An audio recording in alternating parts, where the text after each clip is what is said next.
Bonjour David, Salut Magali. bonjour la communauté Vivre Magazine. Aujourd'hui, je Salut la suis communauté aussi.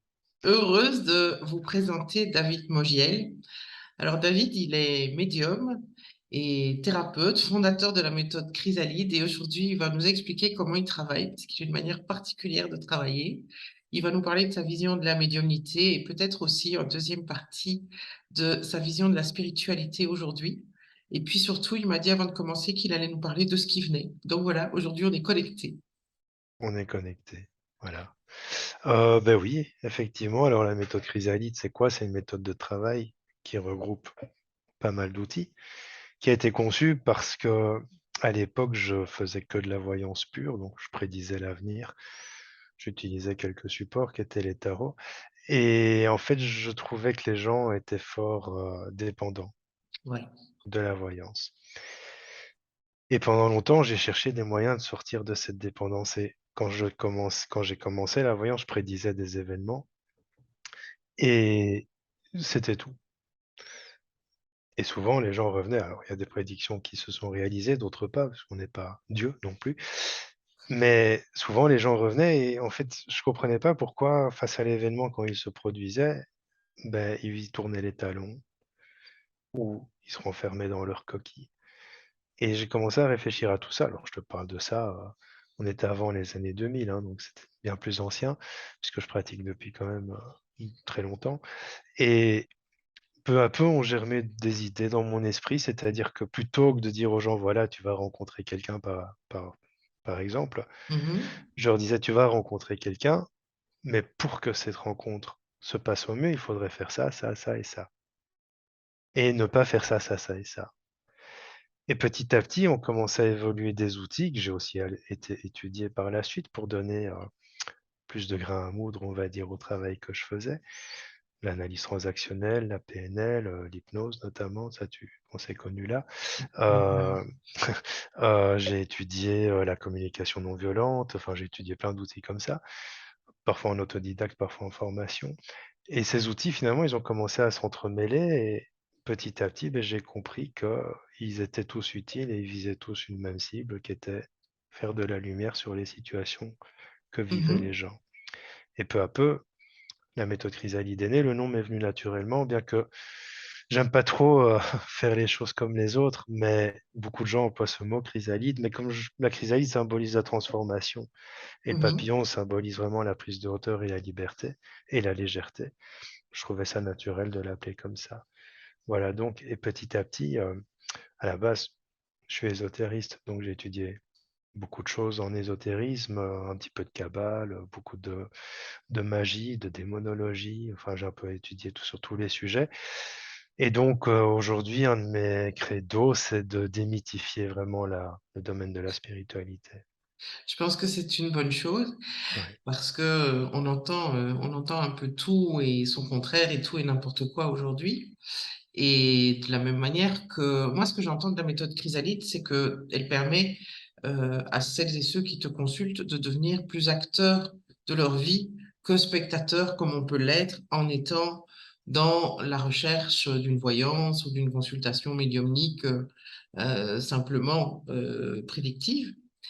Et je pense qu'aujourd'hui, ce qui fleurit sur le net et qui a du succès, c'est justement les faiseurs d'histoires et qui nous racontent que quelque part, quelque chose va venir de l'extérieur nous sauver. Et je pense que c'est pas tout à fait ta vision des choses. Pas du tout. La méthode Chrysalide a évolué. Au départ, elle a eu plusieurs en fait versions. Euh, Au départ, la version de base, c'était l'étude des karmas, l'étude des influences transgénérationnelles, ce que la personne venait, par le biais de ce qu'on appelle les missions de vie, venait travailler sur Terre, Mhm, dans chaque domaine de vie. Puis de fil en aiguille, il y en a plusieurs qui sont arrivés au niveau professionnel ou pour les enfants. Et avec mon propre système d'évolution, inévitablement, mon travail a évolué aussi. D'une part parce que les croyances évoluent, bien d'autre sûr. part parce que je reçois des enseignements aussi. Alors, j'ai des insufflations, comme on dit, des inspirations, des idées qui me traversent la tête, des rêves.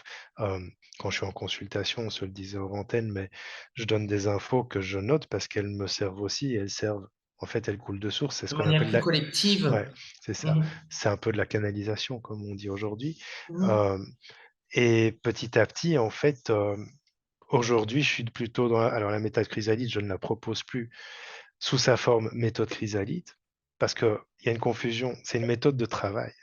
C'est-à-dire que le travail que je proposais à l'époque, je l'avais appelé méthode chrysalide. Mais Mmh. c'est une méthode de travail, c'est-à-dire c'est la manière dont je travaille. Ce sont tous mes outils qui sont au service. Donc, quoi que je fasse, formation, soins, et cetera, la méthode chrysalide est en toile de fond, toujours. Tu l'utilises, Et oui. je C'est toi l'utilise, qui mais l'utilises pour le coup. c'est Mmh. ça. Mais ce n'est plus un travail comme je le proposais avant, qui à l'époque faisait 1 heure et demie d'enregistrement ou d'entrevue ou 20, 25, 30 pages de PDF. D'une part, c'est éprouvant et d'autre part, c'est pas toujours très utile. Donc, euh, tout ça a évolué. Aujourd'hui, je suis dans la phase aider l'humain en général à reprendre son pouvoir. Mmh. Parce que, comme tu le disais, on vit dans une société où beaucoup te promettent que les guides sont là pour t'aider, les reptiliens, les extraterrestres, peu importe tout ce qu'on entend. Je crois en tout. Et là, c'est une pendule à l'heure que je remets parce que je crois en tout. Je crois qu'on a des civilisations extraterrestres parce qu'être seul dans l'univers, ça m'étonnerait, pour peu qu'il y ait univers, parce que ça, Oui, c'est c'est encore possible. d'autres débats. Je crois aux guides, puisque je communique avec eux, je crois aux faux guides, je crois à beaucoup de choses, mais il y a une chose dans laquelle je ne crois absolument pas, ce sont les sauveurs extérieurs. C'est-à-dire que tout part de nous. Il y a le principe qui s'appelle la loi de cause à effet, c'est-à-dire quand tu agis ou réagis d'une manière, tu vas générer un effet qui va te revenir dessus. Il y a la loi de résonance qu'on appelle aujourd'hui la loi d'attraction. Cette loi de résonance, c'est l'énergie que tu émanes va revenir à toi, c'est un écho. Et si tu émanes, je l'explique souvent de cette manière pour illustrer, c'est un petit peu comme si tu étais une box Wi-Fi et tu envoies un signal Wi-Fi. Tout ce qui est autour va capter le signal. Bien, Mmh. si ce signal Wi-Fi n'est que bleu, tu ne peux pas attirer du rouge, tu ne peux attirer que du bleu. Mmh mh. Éventuellement, un petit peu de vert, un petit peu de jaune, parce que les deux mélangés vont faire du bleu. Mais tu vas Mmh. pas attirer du noir, tu vas pas attirer du blanc, oui, parce que le blanc, c'est le prisme et ça couvre toutes les couleurs, mais tu vas attirer la couleur que tu émanes. Mmh mh. Donc, si tu émanes que tu es dans le manque, tu ne vas attirer que des preuves que tu es dans le manque. Si tu émanes que tu es dans euh, l'abondance, tu ne vas attirer que des preuves que tu es dans l'abondance. Tu verras 3 trèfles à 4 feuilles, ce sera abondance. Et si tu émanes que quelqu'un va tôt ou tard venir te sauver, tu ne peux attirer que des expériences qui vont te prouver que finalement, ces sauveurs extérieurs ne font pas forcément des choses qui sont justes pour toi. Quand je parle de sauveurs extérieurs, ce n'est pas que Dieu, ce n'est pas que Ah non, les bien sûr. guides, ça peut être quelqu'un qui va t'aider pour mettre une entreprise en marche, mais peut-être que cette personne aura un profit et que ça va te desservir. C'est peut-être quelqu'un qui va te donner un conseil que tu vas écouter et finalement, ce n'était pas le bon conseil.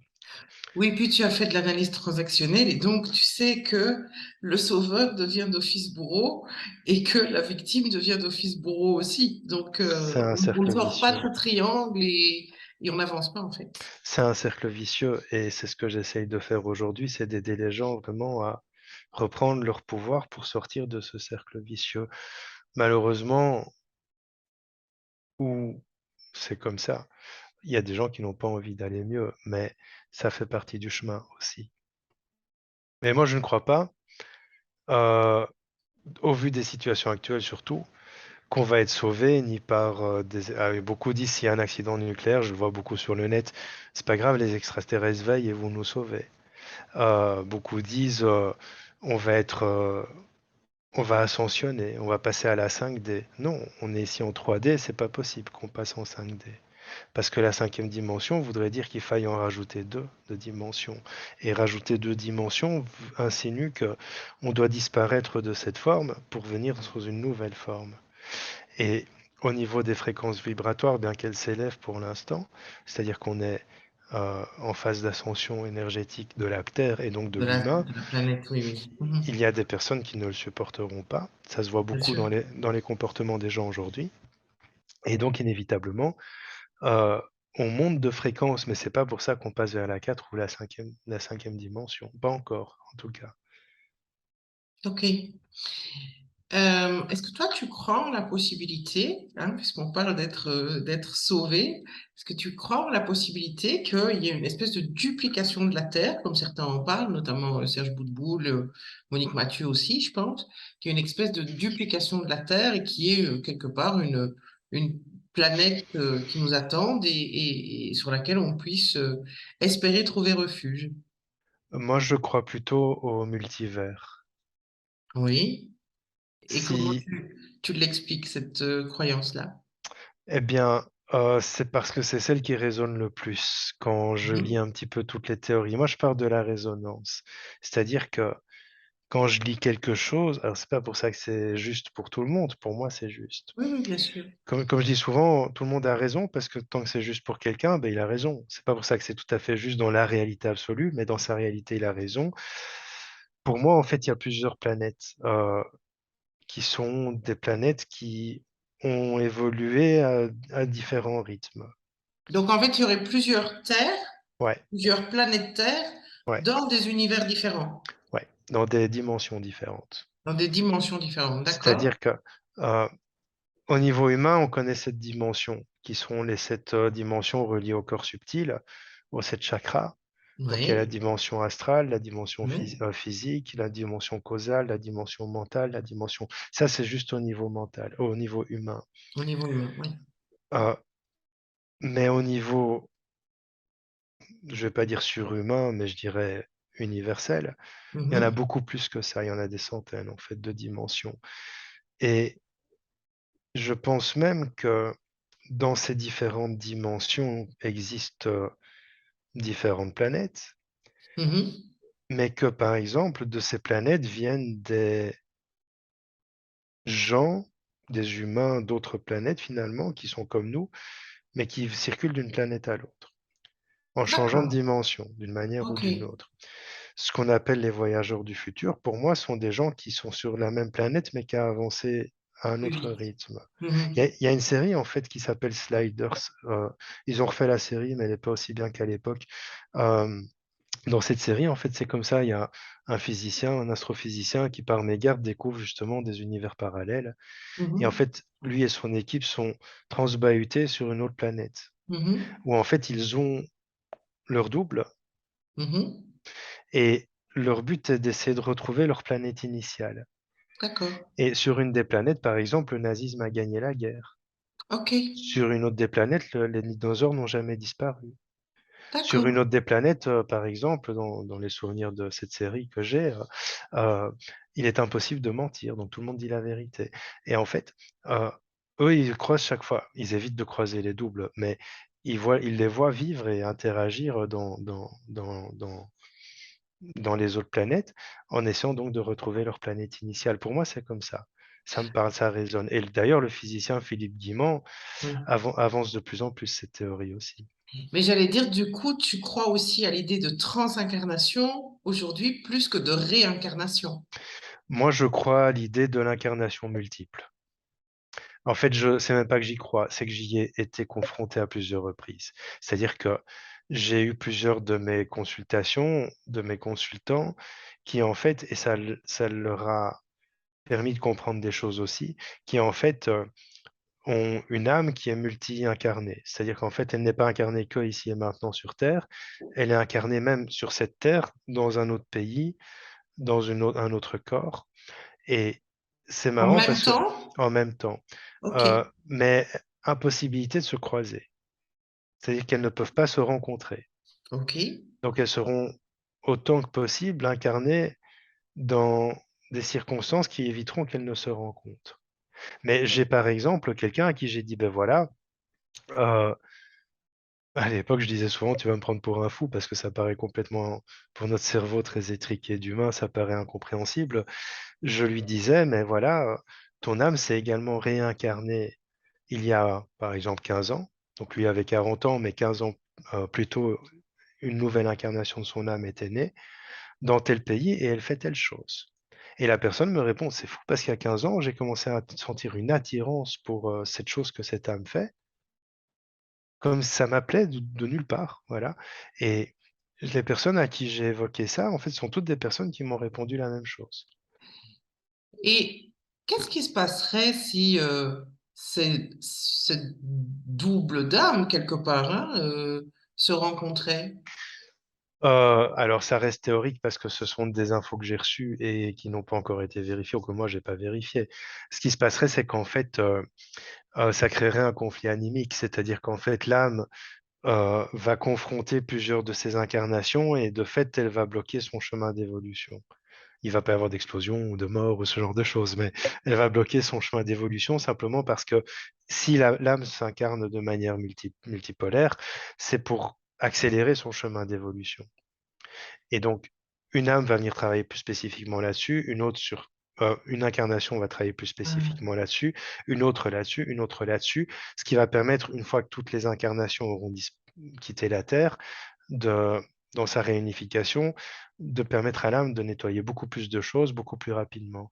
Mais si elles se croisaient, en fait, ça bloquerait ce processus. C'est les infos d'accord. que j'ai reçues. J'ai même entendu, euh, de par certains théoriciens, j'ai plus leur nom, mais c'est pas grave, que euh, nous sommes tous la même âme.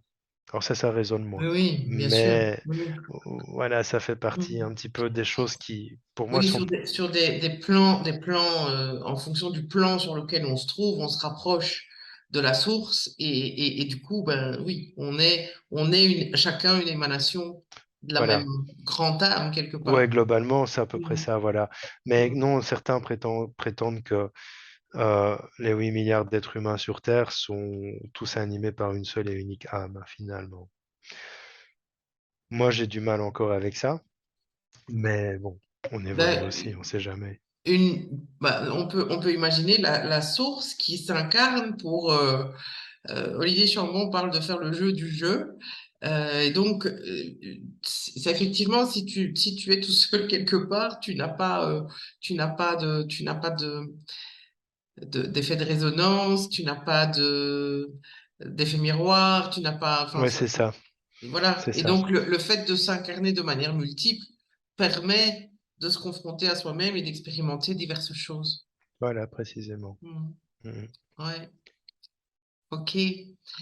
Est-ce que tu penses aussi que ces, ces âmes multiples, je sais pas comment les appeler, peuvent s'entraider? Je te pose la question parce que j'ai entendu, c'était Sylvain Didlot, je pense, qui parlait de ça, qui parlait du fait que ben, les âmes incarnées à différents endroits, et éventuellement dans différentes époques, parce que lui parlait de différentes époques, pouvaient, de manière inconsciente, bien évidemment, communiquer l'une avec l'autre pour s'entraider. Et Ouais. ça correspondrait à ton idée de on s'incarne de manière multiple pour avoir une évolution plus importante de l'âme. Euh, Elles vont s'entraider parce que l'âme, elle peut continuer à communiquer avec toutes ces parcelles. Donc en fait, si une, par exemple, est bloquée sur quelque chose et que l'autre a déjà avancé là-dessus, eh bien, l'âme peut communiquer à l'autre l'outil qu'a utilisé le précédent pour... euh, oui, elles peuvent s'entraider, oui. Et c'est le but, en fait, mais sans se Sans se télescoper, rencontrer. sans se Et croiser. David, alors là, moi, il y a une question qui me vient et qui sans doute intéressera, en tout cas certains de nos auditeurs, c'est mais quel est ce but qu'a l'âme d'évoluer? Pourquoi l'âme veut-elle évoluer? Surtout Alors, si on imagine qu'on est tous l'émanation d'une seule et même âme. c'est propre à chacun, en fait. Certaines religions vont parler d'atteindre le nirvana et de sortir du cycle d'incarnation. En fait, c'est propre à chacun. L'un des buts et l'un des sens de la vie aussi, euh, c'est de se purifier de tout ce qui l'empêche d'être. Parce que une âme va porter les scories de ce que son incarnation a vécu. Mhm, Et ces scories vont l'empêcher d'émaner sa pleine puissance, pour employer ce mot-là, sa pleine conscience mhm, aussi. D'une vie à l'autre, qui ne sont pas des vies. Moi aussi, j'ai cette croyance depuis de nombreuses années que tout se vit en simultané. Il n'y a pas une linéarité dans l'incarnation. Tout est plus ou moins simultané. mhm, D'une vie à l'autre, euh, elle va nettoyer, par exemple, une peur de faire le premier pas. Elle va nettoyer une peur de la solitude, de l'abandon, et plus spécifiquement travailler là-dessus, sur la vie qu'elle incarne. Et donc, sur une des vies qu'elle incarne. Et donc, à terme, elle va se nettoyer tout ce qui l'empêche d'être, de rayonner pour atteindre ce nirvana, c'est-à-dire ne plus devoir se réincarner. Après, une fois qu'on sort de l'incarnation humaine, il y a d'autres sphères d'incarnation qui sont pas forcément physiques. Ça peut être des incarnations éthériques, des incarnations de la pensée. Ça peut devenir ce qu'on appelle des guides. Il y a plusieurs, chacun a sa vocation. Personnellement, je sais que la plupart des âmes auxquelles moi je suis confronté sont des âmes qui doivent en fait changer de cycle, parce qu'on s'incarne par cycle. C'est-à-dire que, en général, avant de s'incarner, l'âme choisit une dizaine de vies dans lesquelles elle va travailler évolutivement sur certains aspects de sa vie et de son évolution. Et D'accord. donc, une fois que ça s'est résolu, elle change de cycle. Et plus elle Mhm. change de cycle, plus elle avance. Et plus elle avance, plus on peut avoir ce qu'on appelle d'abord des grands initiés ici sur Terre. Les grands Ok. initiés, ce sont des gens comme Jésus, comme Bouddha, comme Krishna, comme toutes ces entités, enfin ces êtres-là.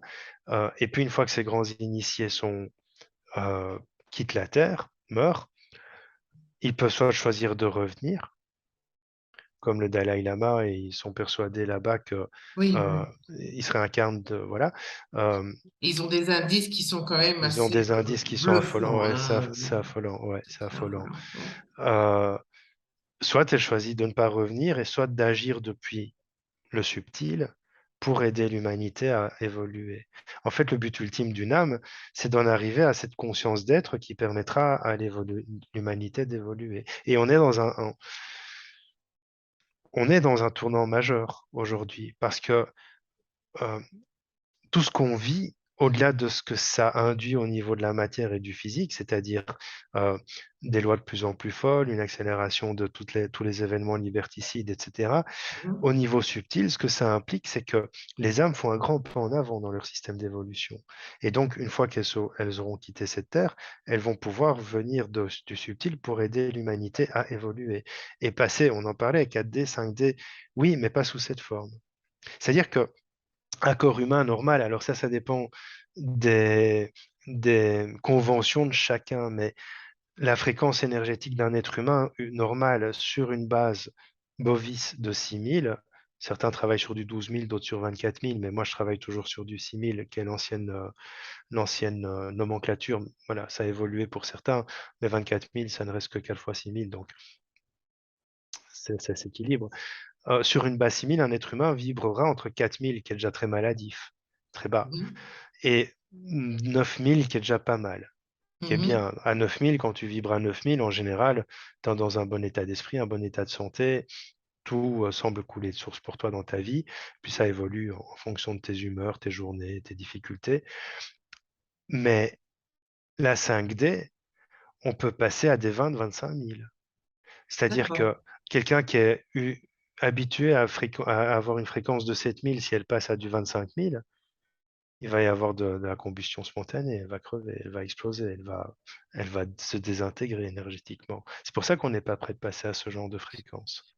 Est-ce qu'on peut imaginer que euh, il y a des événements, je vais appeler ça des événements, après tu qualifieras éventuellement, qui justement nous amènent à avoir ce taux vibratoire qui augmente à certains moments, qui fait des pics, hein, on entend beaucoup parler de résonance de Schumann, etc., pour quelque part habituer notre corps à un taux vibratoire plus élevé. Il y a des événements intérieurs et des événements extérieurs. Les événements D'accord. intérieurs sont tous les événements de plaisir, la joie, Mhm. Mhm. l'orgasme, même la nourriture, pourvu qu'elle ne rabaisse pas ta fréquence. Ouais. Euh, les événements extérieurs seront effectivement la fréquence de la planète, la fréquence du groupe dans lequel tu te situes. Mhm. Euh, Entre autres, hein, il y en a plein d'autres, mais si tu es dans une fête et qu'il y a un concert et que tout le monde danse, même si tu danses pas, tu vas Mhm. ressentir cette fréquence, cette vibration, et ça va augmenter la tienne. À moins que tu sois vraiment un rabat-joie et que tu sois toujours à avoir le mal partout. Ce qui va augmenter ta fréquence, c'est l'effet de groupe. Si tu es dans un groupe qui s'amuse, même si toi tu étais de mauvaise humeur, à un moment, ton humeur va changer. Ce qui va Mhm. augmenter ta fréquence, c'est d'être bien chez toi, c'est d'avoir un travail qui te plaît, c'est de partager ta vie avec des gens que tu aimes et qui t'aiment, et qui c'est équilibré. Ce qui va abaisser ta fréquence, c'est la nourriture. C'est une des premières choses qui abaisse la fréquence, c'est la nourriture en fait. La Parce que malbouffe? la malbouffe, parce que la Mhm. nourriture va jouer sur tes humeurs, d'abord et avant D'accord, tout. oui, bah oui, on Va en parlait juste jouer avant. sur tout ça. La deuxième chose qui abaisse ta fréquence, c'est le lieu de vie.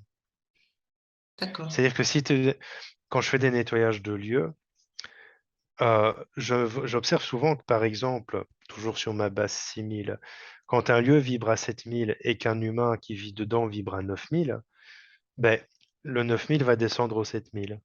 Et donc, chut, ça va tirer vers le bas. Parce que le lieu est beaucoup plus ancré dans la matière et donc va avoir plus de facilité à tirer l'humain vers 7000 que l'inverse. Ce qui va avoir un impact sur ta fréquence, c'est ta relation à toi, ta relation à l'autre, ta relation à la vie. C'est Mhm. le plus dur. Et c'est en travaillant sur ta relation à toi qu'on commence le travail. C'est-à-dire que euh, si toi, tu es bien avec toi-même, tes relations toxiques, tu les éloigneras de toi-même. Oui, oui, bien sûr. Voilà, ton rapport à la vie sera positif. Et donc, tu ne verras pas. Il y a un principe de base en énergétique qui est le principe des principes. Là où tu te donnes ton attention, tu te donnes de la force. Donc, si tu donnes ton attention sur ça va pas, c'est pas bien, ben, tu vas encore plus amplifier ça. Par contre, si tu donnes ton attention sur oh, un papillon, ben, chut, ça va monter. Et c'est là où il est important de toujours être dans un état d'esprit. Ah, c'est pas facile tout le temps. Il y a des moments où une sale facture, une dispute avec quelqu'un, lever du mauvais pied. Mais de manière générale, ça s'équilibre naturellement. C'est-à-dire que ton énergie est conçue pour faire comme ça et pour Mhm. revenir à son point d'équilibre naturellement. Mais si toi, j'ai lu quelque chose d'intéressant il y a 3 semaines à moi, un neuropsychiatre, je crois, qui expliquait que euh, une émotion négative, ou en tout cas lourde, euh, ne restait que 90 secondes, 90 secondes pour les Français, 90 à 90 secondes, et que c'est notre mental qui l'accrochait et qui la faisait durer plus longtemps. Et que donc, c'est comme ça, quand on n'est pas bien et qu'on reste dans le truc, dans le marasme, ben, ça va diminuer et la fréquence ne va pas revenir à son idéal. C'est ce que certains font comme différence entre douleur et souffrance. Donc la douleur, elle est inévitable parce que effectivement, il y a bien des êtres chers que tu vas perdre, il va y avoir la facture d'électricité qui va arriver. Il y a voilà, donc on est en permanence confronté à des événements qui sont douloureux entre guillemets ou en tout cas dérangeants, inconfortables, mais on fait on peut faire le choix de ne pas ressasser en fait. C'est un choix, c'est vraiment un choix. C'est-à-dire que moi, parfois, j'aime bien rester dedans pour essayer de comprendre. Oui, ça peut avoir une utilité aussi, Voilà, évidemment. pourquoi ça sort Mhm. maintenant? Qu'est-ce que ça m'apporte? Qu'est-ce que ça réveille? Et puis, autant que possible, quand je sens qu'un truc lourd arrive, ben, je m'isole, je ferme ma porte, je lis, j'écoute d'une musique un peu plus élevée en fréquence et ça passe ou pas. Maintenant, quand ça passe pas, en général, le lendemain, c'est fini. C'est pas des choses que je traîne pendant des semaines, mais parfois, c'est intéressant pour comprendre pourquoi c'est là, qu'est-ce que ça m'apporte et d'où ça vient et qu'est-ce que ça éveille surtout. Mais c'est vrai que beaucoup de gens, et il y a différents niveaux de nouveau de personnalité, mais il y a vraiment les gens qui sont dans le victime pathos, c'est-à-dire vraiment ça va pas, et je veux que tu me soutiennes parce que ça va pas. Et parce que tu me soutiens, quand ça va pas, je vais encore aller moins bien parce qu'au moins j'ai du soutien. Et puis il y a toute l'éducation, il y a tout le système de vie. J'observe parfois des gens qui ne sont malades que pour avoir de l'intérêt de la part des autres, parce que tout le monde fait sa vie, mais quand ils sont malades, tout le monde est aux petits soins. Eh bien, ces personnes qui ont besoin de reconnaissance ou d'intérêt, euh, vont être malades pour qu'on soit aux petits soins. Et tout ça, c'est des mécanismes, des stratégies de vie aussi, comme on dit, qui Bien font sûr. que petit à petit, ben, il faut pousser le déclic pour que ça vienne de l'intérieur. Et c'est là-dessus que j'essaie de travailler le plus aujourd'hui, c'est vraiment aller chercher ce pouvoir créateur. Parce que si tu es capable d'être malade, tu es capable d'aller bien. Si Bien tu es sûr. capable de... Bon, après, on ne parle pas des maladies, je vais dire des trucs, des cancers, des machins. On peut parler de tout ce qui est somatique, mais je parle des petits rhumes, enfin, des petites maladies qui font qu'on n'est pas bien de manière générale, quotidienne presque, mais pas des gros, gros trucs non plus. Bien que pour certains, ça peut s'appliquer. Mais la question est d'abord et avant tout de savoir qu'est-ce qu'il y a en toi que tu n'exprimes pas. Et pas Mhm. forcément. On pense souvent dans ce qu'on appelle le maladie, euh, que ce que tu n'exprimes pas, c'est un conflit non résolu. C'est quelque chose que tu n'as pas osé dire, c'est quelque chose qui n'a pas été digéré. Attention, ce qu'on n'exprime pas, d'abord et avant tout, c'est un talent. C'est qui on est. C'est je suis infirmière et j'en ai reçu pléthore des gens comme ça. Voilà, en fait, je suis enseignante parce qu'on m'a guidée vers ça, mais moi, je voulais être infirmière. Et là, j'ai fait un burn-out, et là, j'étais pas bien, et là, machin, ou j'ai eu un cancer. Euh, alors que ce qu'on n'exprime pas, c'est d'abord avant tout soi. Je suis aujourd'hui dans un métier que j'aime, j'ai des difficultés de santé, certes, mais qui passent derrière ce que j'aime. Mhm. Avant, j'étais dans des métiers que je n'aimais pas et mes difficultés de santé étaient mon excuse pour ne pas aller travailler. Bien Donc, sûr. c'était utile. Euh, Là, aujourd'hui, ça ne l'est plus parce que j'aime travailler et à l'heure où je te parle, j'ai mon dos qui tire, j'ai hernie discale depuis des années. Parfois ça tire, parfois pas. Ça m'empêche pas d'être là et d'avoir bossé. Donc, parce que j'aime. Si j'étais Mhm. employé, j'aurais fait allô, bonjour, je viens pas aujourd'hui, mon dos qui tire, salut. Voilà, ça m'aurait servi. Mais d'abord et avant tout, le mal a dit, c'est ce que tu n'exprimes pas qui fait que tu es toi. Et ça, Mhm. c'est le mal du siècle pour moi. C'est pas le mal de dos, c'est pas la migraine, c'est pas la malbouffe, c'est pas le mal du siècle, c'est Ne le pas fait oser être soi. de ne pas être soi. Ouais. Oui, et moi je pense que c'est vraiment ne pas oser, en fait. Mhm. Bien souvent, si on ose être soi-même, ça suppose, ça génère une peur qui est celle de ne plus appartenir au groupe parce que la différence fait peur et qu'on a lissé les différences, même si je pense qu'aujourd'hui, la génération qui est en train de devenir adulte est beaucoup plus à l'aise avec la différence et l'individualité. Ouais, par contre, par loi de résonance, par principe de résonance, quand tu deviens toi, les groupes qui ne sont plus ajustés s'éliminent d'eux-mêmes et les groupes qui sont ajustés viennent d'eux-mêmes. Donc tu n'appartiendras plus au groupe qui ne te convient plus et tu iras vers le groupe qui te conviendra. Sauf que certaines personnes, là encore, peuvent s'empêcher parce que peur du rejet, Alors, la peur du rejet, la peur du jugement sont deux peurs qui sont à l'échelle de notre société aujourd'hui, devenu complètement inutile. Et j'explique ça dans une de mes dernières vidéos, dans mon dernier live. Elles sont devenues complètement inutiles parce que ce sont des peurs mentales Mhm. qui ont une raison d'être, mais qui sont mentales avant tout. C'est ni karmique ni transgénérationnel. C'est parce que d'expérience, tu as vécu du rejet, que tu penses mentalement que tu en vivras toujours. Oui, Alors, oui, c'est dur de sortir de ça, il faut se faire accompagner parfois. bien Mais sûr. il n'en reste pas moins que c'est mental. Et c'est plus utile parce que on est dans une période d'élévation de fréquence qui fait que beaucoup de groupes vont se séparer par dissonance. Mhm.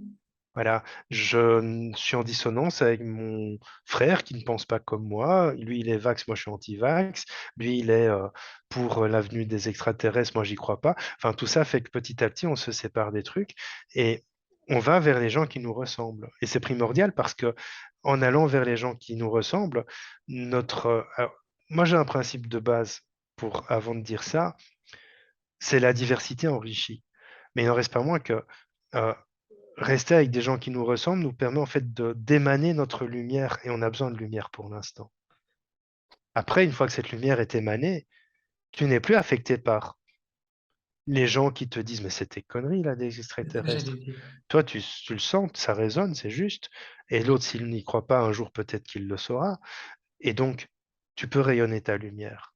Et c'est par cette lumière-là que euh, l'humanité est occupée à s'élever. Parce qu'il y a de plus en plus de gens, grâce au Covid, qui émanent leur lumière maintenant. Parce que Oui, oui, oui. je peux te dire, et ça m'a surpris, le nombre de consultations que j'ai faites au début du Covid de gens qui ont tout plaqué pour devenir eux et pour faire ou même parce qu'ils ne savent pas, mais ils savent que. C'est-à-dire, ils ne savent pas pourquoi, mais ils savent que tôt ou tard, ça viendra. Et qui ont lâché le droit pour devenir pâtissier, qui ont lâché un boulot de comptable pour devenir animateur, je ne sais plus quoi. Enfin bref, peu importe les cas, mais voilà, simplement parce que c'est ce qui était juste pour eux. Mhm. C'est normal, c'est ça, émaner sa lumière, c'est ça. Oui, et à partir de ce moment-là, à partir du moment où je pense on émane vraiment sa lumière, comme tu le disais, ce que l'autre pense n'a plus d'importance, ni de nous, ni par rapport à ce que lui est. Et on accepte l'idée qu'on ne détient pas la vérité, mais qu'au contraire, il y a une multitude de vérités différentes et qui peuvent cohabiter ensemble sans que ça ne pose problème? En fait, il y a une vérité énergétique, une vérité absolue, une réalité énergétique, une réalité absolue, et 8 milliards de réalités. Voilà. Mhm. Mais le problème, c'est quand elles ne cohabitent pas. C'est-à-dire que euh, moi, je parle de moi parce que c'est mon système de travail, de pensée et de fonctionnement, mais je pars du principe que c'est pas aux autres à s'adapter à nous. C'est-à-dire que si ma réalité ne s'adapte pas au monde, soit je m'isole, soit je m'adapte au monde pour ne pas en subir les affres, mais c'est pas aux autres de s'adapter à moi. C'est d'apprendre à mettre de l'eau dans son vin. Tu crois pas aux extraterrestres, ok. Tu sais, j'ai un ami médecin qui regardera sans doute cette vidéo et on n'est pas d'accord sur tout, Bien sûr. mais on se voit quand même. Bien sûr. Et parfois, je lui dis, tu sais, voilà, moi, je suis pas complotiste, mais par rapport au vaccin, ceci, cela, lui, il est à cheval sur son vaccin. Ben, ok, ben, prends un morceau de tarte, allez, on change de sujet, c'est tout. Mais c'est ça, c'est comme ça pour moi que ça devrait être. Sauf que les gens sont tellement ancrés et empêtrés finalement dans leur besoin de convaincre l'autre que finalement ce n'est pas comme ça. On se dispute parce qu'on n'est pas d'accord sur un sujet, alors qu'il suffirait de changer de sujet parce qu'il y a tellement d'autres sujets sur lesquels on est d'accord. Oui, oui, tout à fait. Et c'est essayer de trouver la concorde plutôt que la discorde, en fait, hein. C'est, C'est bien résumé. voilà. Euh, il y a une question qui me vient à propos de la loi d'attraction ou loi de résonance, comme tu l'appelles, c'est que euh, aujourd'hui, on peut se demander si vraiment on crée notre réalité ou si au moment de l'incarnation, hein, puisque c'est quand même, ça fait quand même partie des croyances, si au moment de l'incarnation, on a choisi notre expérience. Et donc, moi, je voudrais ton avis là-dessus. Alors moi, j'ai une idée, mais que je peux exprimer, et tu me donneras ton avis sur cette idée, qui est, on choisit globalement l'expérience qu'on va mener avec un itinéraire plus ou moins balisé. Et puis, au sein de cet itinéraire balisé, on peut choisir de, plutôt que prendre l'autoroute, de prendre un petit chemin de campagne. Il nous arrive d'être arrêté par des embouteillages et là, on peut choisir de rester dans l'embouteillage ou d'en sortir. Quelle est ta vision à toi? En fait, la loi principale de l'univers, parmi les lois universelles, c'est la loi du libre arbitre. D'accord? Euh, s'incarne en choisissant 10 à 15 grandes lignes, Ok. que sont le sexe, Mhm. la famille de naissance. Mhm. Parce que tu n'agis pas pareil, que tu le veuilles ou pas, en tant En qu'homme tant qu'en qu'homme tant que ou en femme. tant- Bien sûr, bien sûr. Euh, Tu n'agis pas le, et on n'agit pas avec toi. Il y a, voilà, on n'interagit pas de la même manière avec toi bien non sûr. plus. Selon la mission que tu as à accomplir ou les missions, le sexe est important.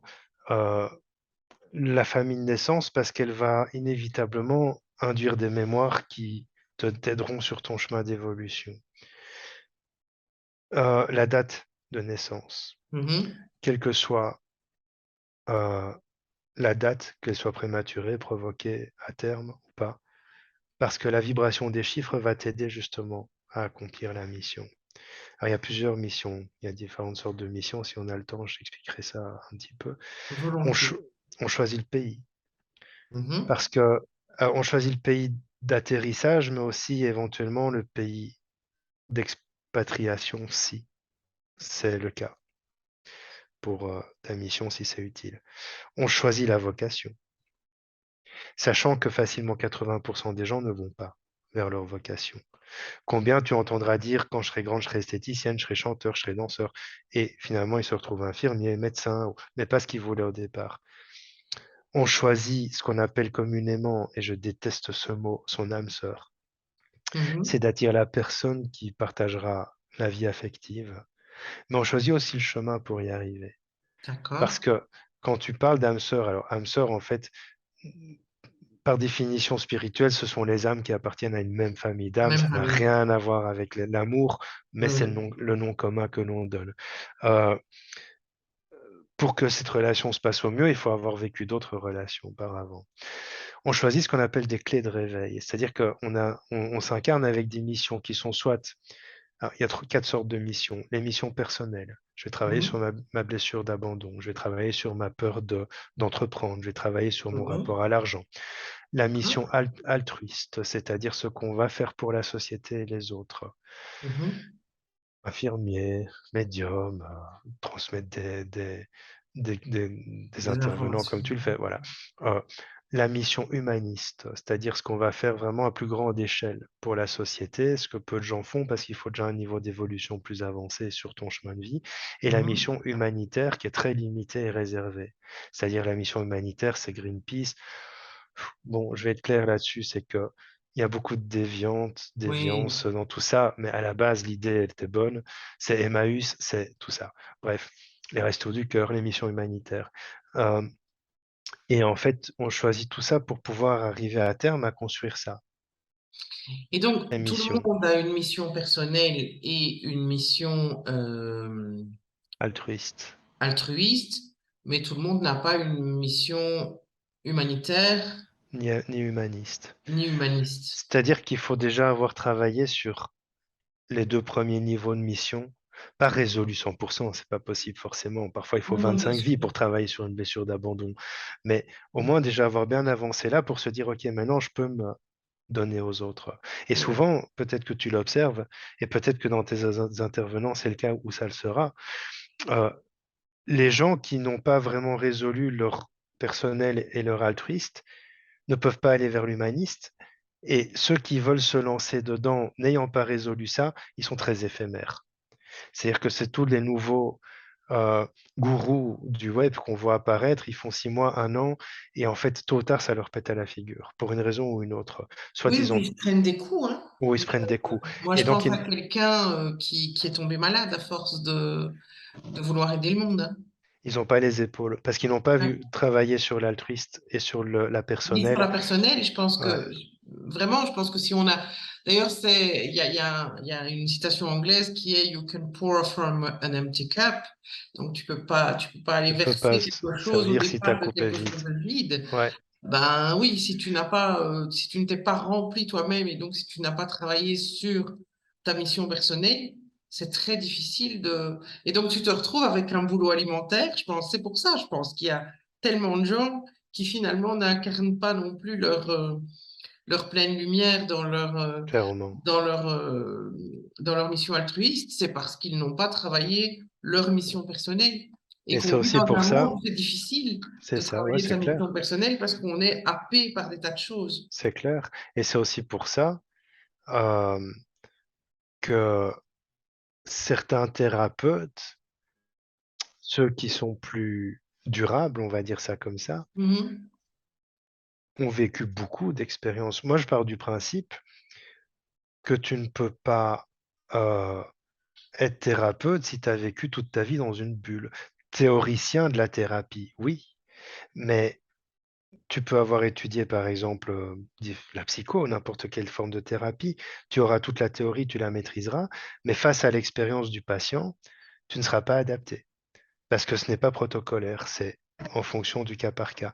Et donc, pour moi, les gens durables que je vois et avec qui j'échange aujourd'hui, c'est-à-dire ceux qu'on voit depuis des années et qui sont encore là pour des années, pardon, ce sont des gens qui ont pris plein la gueule dans leur vie et se sont renforcés et ont compris et ont évolué et ont dépassé, voire même des gens qui ont souffert physiquement, fibromyalgie, accident, Mhm. opération, etc. Ça Ouais, ouais, permet de solidifier le truc et ça permet de se transcender aussi. tout à fait. Après, je pense que parmi les jeunes, on rencontre des gens qui ont la capacité justement de devenir thérapeute, peut-être en se connectant à d'autres incarnations, peut-être, ça, voilà, je sais pas, mais je vois des jeunes aujourd'hui avec une sagesse que notre génération n'avait pas. Non, et c'est aussi normal parce que depuis la fin des années 2000, même 90, 90, même 80, il y a ce qu'on appelle les nouveaux enfants.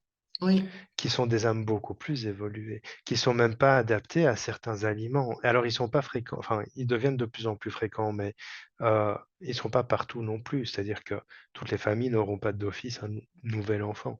Mais les nouveaux enfants, ce qu'on appelle les indigos, les zèbres, etc., sont des enfants avec une hypersensibilité accrue et qui, effectivement, j'en ai entendu, moi, des gosses à l'époque qui disaient ah ouais, mais moi, avant, euh, j'étais marin-pêcheur. Mec, t'as 3 ans, toi. Mais ouais, ouais, mais avant. il a des Ouais, souvenirs, oui, oui. ouais. Et en fait, eux, ils sont connectés à leur conscience d'être. C'est de ce qu'ils étaient, de ce qu'ils doivent être et de ce qu'ils seront. Et c'est ça, être, en fait. C'est être connecté à ce qu'on était, et pas forcément dans une autre vie, ne fût-ce que dans cette vie-ci, euh, Oui, à, bien sûr. à ce qu'on est maintenant et à ce qu'on devrait être, et à sortir de soi pour manifester son plein potentiel. Bref, et oui, il y a beaucoup d'enfants qui sont hyper. Et je vois parfois mes contacts Facebook qui partagent des histoires avec leurs gosses, et puis tu vois les gosses, mais tu as l'impression qu'il a 80 ans, quoi. Il a Oui, oui, 6 ans. oui. Mais même dans le regard, hein, même dans le Ouais. regard, hein, il y a des nouveau-nés à l'heure Mhm. actuelle, tu dirais effectivement des vieillards dans le regard. Mhm. C'est impressionnant. Ouais. Ok. David, est-ce que tu as encore envie d'ajouter quelque chose que nous abordions un sujet? Parce que c'est super chouette. On est passé comme ça on a fait ping-pong entre les sujets. Moi, j'aime beaucoup. En Est-ce qu'il bref, y a quelque parce chose dont que tu as envie de parler encore? qu'en ce qui me concerne, j'arrive doucement au terme. Euh, j'ai envie de. C'est pas un sujet en soi, c'est plutôt un message D'accord. euh, à tous les gens qui écoutent et écouteront. Et ceux qui me connaissent pas surtout, parce que ce message, je l'ai déjà partiellement transmis. Et le message est suivant. Alors, quand je me connecte au message, ça vibre très fort. Euh, Quelles que soient les choses que tu vas voir, alors je dis tu, toi, mais aussi toi. Je dis toi parce que là, je te vois là, mais là, toi, je te vois Toi là. aussi qui regarde. Toi aussi qui regarde cette émission. Euh, Quelles que soient les choses que tu vas voir, que tu vas entendre, que tu vas ressentir aussi.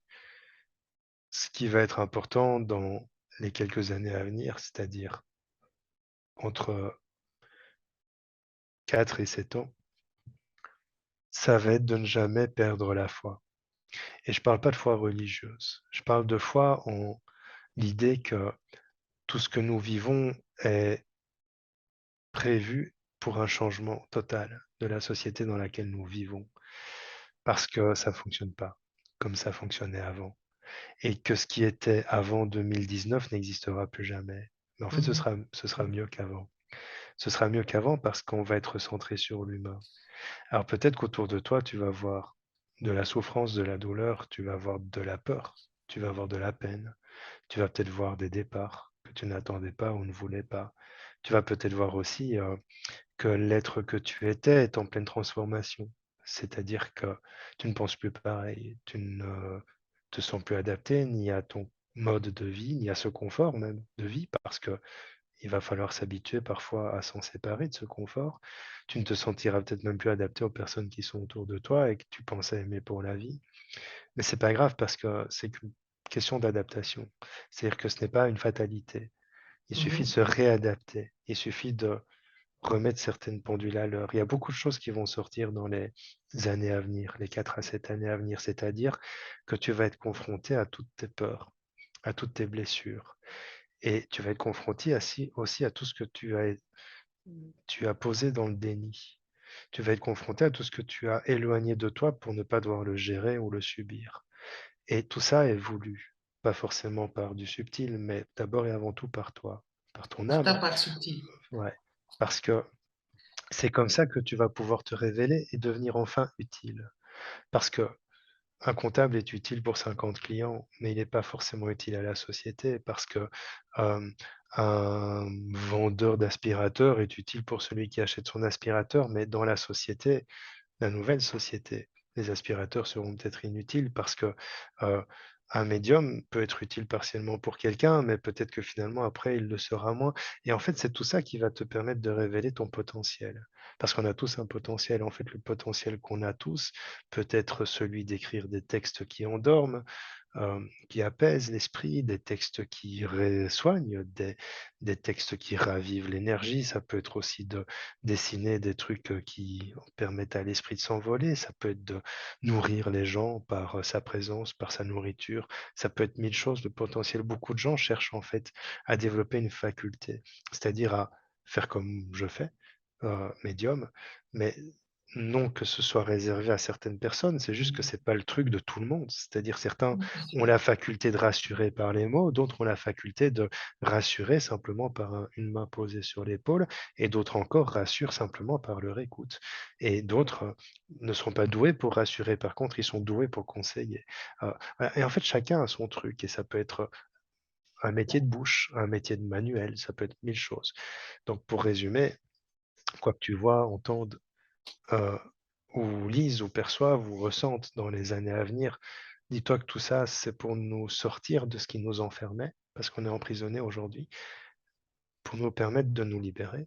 Et cette libération, très naturellement, quand elle aura eu lieu, elle va te permettre de comprendre où est ton potentiel. Certains ont eu cette chance plus tôt, d'autres sont en cours d'activation pour l'instant, d'autres de mise à jour, j'en fais partie. Les capacités sont mises à jour et tout ça.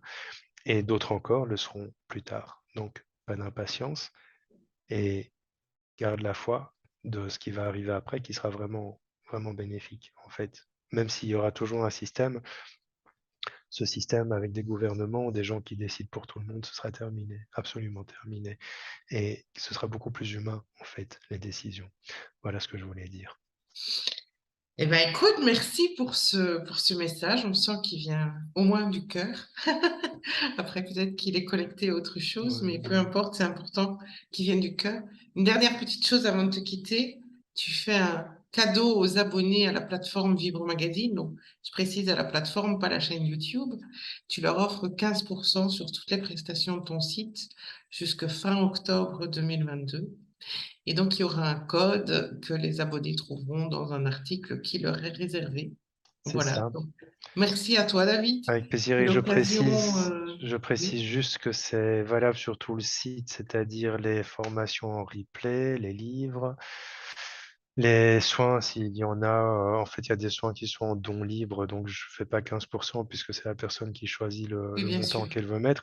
Il y a des soins qui sont avec tarif fixe et ce sera valable sur ces soins-là. Donc c'est valable sur tout le site, formation, replay de formation, les ateliers vidéo, etc., etc. Et donc, pour celles et ceux qui nous regarderont par ton intermédiaire et qui ne connaissent pas Vibre Magazine, l'abonnement mensuel à Vibre Magazine coûte 6,50 €. Donc, on va faire très vite 15%. Ça fait un soin à 50 euros. On le regagne, on regagne l'abonnement et vous avez accès à un tas d'autres choses, à des livres qui sont offerts par les co-créateurs et qu'on met en jeu concours, à d'autres réductions, à des choses qui sont accessibles directement. Je pense par exemple à une nutritionniste qui a proposé un podcast sur comment intégrer plus de cru à son alimentation. Enfin voilà, il y a un tas de ressources qui sont réservées aux abonnés, donc 6,50 € par mois, 65 € par an. Je peux aussi, je t'interromps, excuse-moi, je peux aussi proposer 5 livres. Oh, mais génial! Mais aujourd'hui, c'est abondance pour Vivre Magazine. 5 livres offerts. Dédicacé, Dédicacés, tu fais comme tu veux génial. pour en arriver là, mais 5 livres offerts. Eh ben, écoute, comme tu fais déjà un super beau cadeau aux abonnés payants à la plateforme, je propose qu'on mette les livres en jeu concours pour les abonnés à la newsletter. Qu'est-ce que tu en Bon, penses? vendu. On fait ça? On Allez, c'est fait ça. super. Merci à toi, David. Bah, avec plaisir, merci à toi, À Magali. quand tu veux sur Libre Magazine. Ouais, je reviendrai. Et puis à bientôt pour la suite de nos aventures. Et Ah, merci à tout le monde pour votre écoute et votre attention. Et à bientôt. merci tout le monde, salut. Bye bye.